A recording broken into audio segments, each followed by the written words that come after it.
വയനാട് കേണിച്ചിറയിൽ പിടികൂടിയ കടുവയ്ക്ക് ആരോഗ്യ പ്രശ്നങ്ങളുണ്ടെന്ന് വനംവകുപ്പ്. കാട്ടിൽ തുറന്നുവിടാൻ കഴിയില്ല. കടുവയെ മൃഗശാലയിലേക്ക് മാറ്റാനാണ് നീക്കം. അതിനിടെ ഇടുക്കി മറയൂർ കാന്തല്ലൂരിൽ കാട്ടാനകൾ സ്കൂൾ കമ്പൗണ്ടിലെത്തിയതിൽ ആശങ്കയിലാണ് നാട്ടുകാർ. കേണിച്ചിറയിൽ വീടുകളിൽ തൊഴുത്തിൽ കെട്ടിയിരുന്ന പശുക്കളെ കൊന്നുതിന്ന കടുവയാണ് ഇന്നലെ വനംവകുപ്പിന്റെ കൂട്ടിലായത്. കടുവയ്ക്ക് ആരോഗ്യ പ്രശ്നങ്ങളുണ്ടെന്ന് പ്രാഥമിക പരിശോധനയിൽ തന്നെ വ്യക്തമായി. താഴെനിരയിലെ 2 പല്ലുകളില്ല. കാട്ടിൽ ഇര തേടാൻ കഴിയാത്തതിനാലാകണം നാട്ടിലിറങ്ങി വളർത്തുമൃഗങ്ങളെ പിടികൂടിയത്. കടുവയെ മൃഗശാലയിലേക്ക് മാറ്റാനാണ് നീക്കം.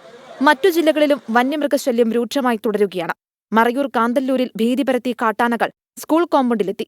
ഇന്നലെ രാത്രിയാണ് കാന്തല്ലൂർ എയ്ഡഡ് LP സ്കൂൾ കോമ്പൗണ്ടിൽ 2 കൊമ്പനാനകളെത്തിയത്. സ്കൂൾ കോമ്പൗണ്ടിലെ കൃഷിയും ചെടികളും നശിപ്പിച്ചു. ചുറ്റുമതിലും ഗേറ്റും തകർത്ത ശേഷം പുലർച്ചെയാണ് ആനകൾ പിൻവാങ്ങിയത്. അട്ടപ്പാടി പുലിയപ്പതിയിൽ നിന്ന് അവശനിലയിൽ ധോണിയിലെത്തിച്ച പുലി ആരോഗ്യം വീണ്ടെടുത്തു.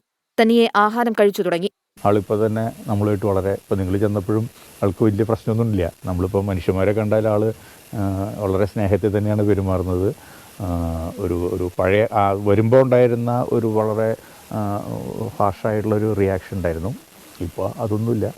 കടുവയുടെ ആക്രമണത്തിലാണ് പുലിക്ക് പരുക്കേറ്റത്. വിവിധ ബ്യൂറോകൾക്കൊപ്പം 24 വയനാട്.